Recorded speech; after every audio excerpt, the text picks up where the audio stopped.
Hello everyone and welcome back to another video. Today we have a new update, the new radio and the new Blade $1 million vehicle.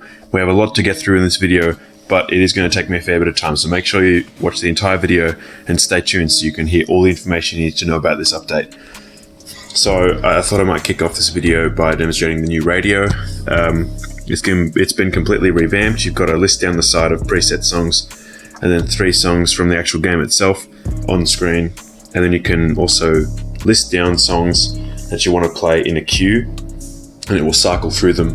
It's still a bit glitchy after what I've noticed from playing, but it'll do it quite smoothly, and when you leave your vehicle it'll keep playing for only you to hear. Other people won't hear it once you left your vehicle, but it'll be the same loudness just for you wherever you go after you've left your vehicle. So it's like you've put a pair of headphones on in the game. So you can put in a music code in the bottom left corner of the menu, and then you can go to the youu thing, like the blue button that says youu in the bottom of it on the sort of the right side, and then you can save it in the queue.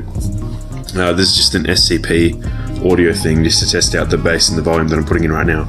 It's from a game called SCP, Secure, Contain, Protect, and it's like just this guy on the loudspeaker. Anyway, it's so that I can show you, because you can do volume now, how loud the music is playing for you and other people, and you can change it, and then you can play and pause, and you can click songs that you've saved. What I like to do is write down all the songs I want to play while I'm on, and then it resets when I leave the game. So that's a bit annoying, but it is something that you can get around. Being able to enter in all your songs in one go is pretty helpful, so then you never have to stop still to enter in a new one. Makes it nice and smooth, especially when you've got passengers in the seat. So right now I'm heading toward the $1 million shop. It's had a revamp. It's slightly longer and a bit fatter, and it's got the new Blade vehicle in it. We're going to have a look at that. You can see into the M is now a glowing 1M. All signs on shops are now glowing, by the way. Gun Shop has a new glowing target on the front of it. And you can see on this, it's got the windows on the side, and then it's got the windows on the roof. And it hovers. It's got a really nice sound to it. I really like that sound. I thought it would be like a cross between Tesla and UFO sound, but it's not. It's like its own little rev. So you can change the altitude using Q and E. Q to go down, Q to E to go up, and you're limited by the height of the terrain below you.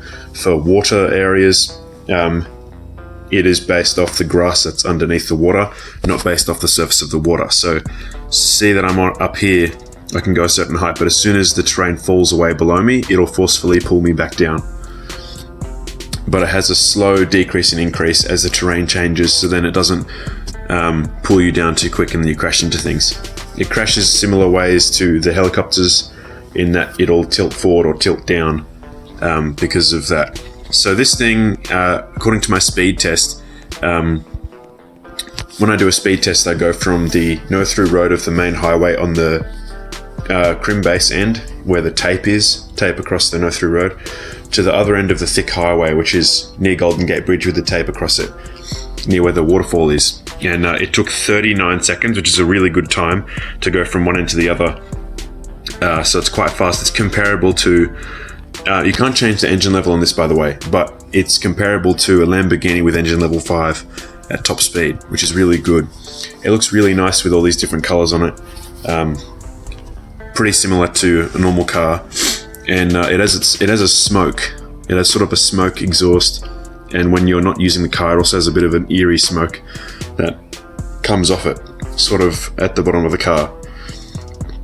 I think they've done a really nice job. It's definitely worth $1 million, considering there's a car that does pretty much nothing except being big called the Monster Truck that also costs $1 million.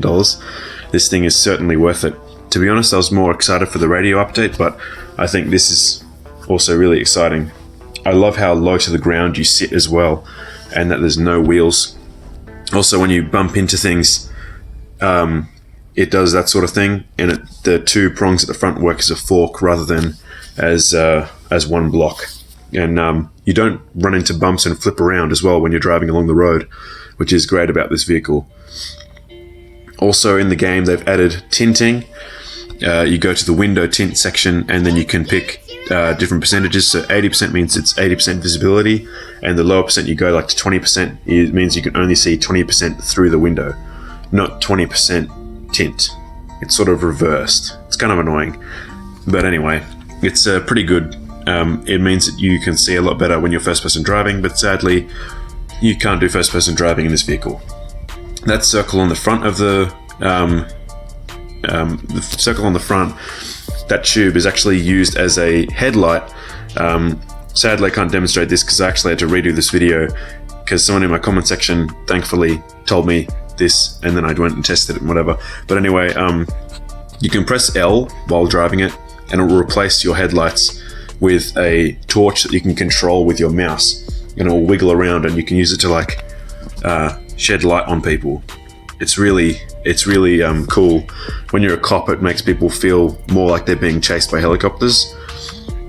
Like you can have the light on the ground and it's like a torchlight and it just wiggles around with your mouse. That's also a really good feature. I love that feature. Another thing to keep in mind is that you can actually spawn this vehicle in the auto garage and the normal garage. When it first came out, you weren't able to do that, but then there was a quick bug fix update straight afterwards that allows you to be able to do that. I didn't find it immediately when I tried spawning it, but it did work eventually. It's got pretty good handling, but it takes a minute to accelerate and decelerate. I certainly wouldn't use it as a getaway vehicle. I always use the Roadster because of its insane acceleration. Yeah, overall, really nice job. Really nice job.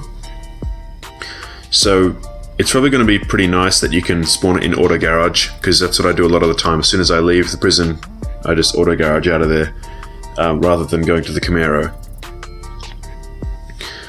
Yeah, overall, love the update. Make sure you stay tuned because I will be doing more videos on other glitches and other updates coming up in the future. Make sure you're subscribed right now, and please leave a like to support the channel, and I will hopefully see you guys in the next video. Thank you guys so much for watching, and I'll see you next time. Bye.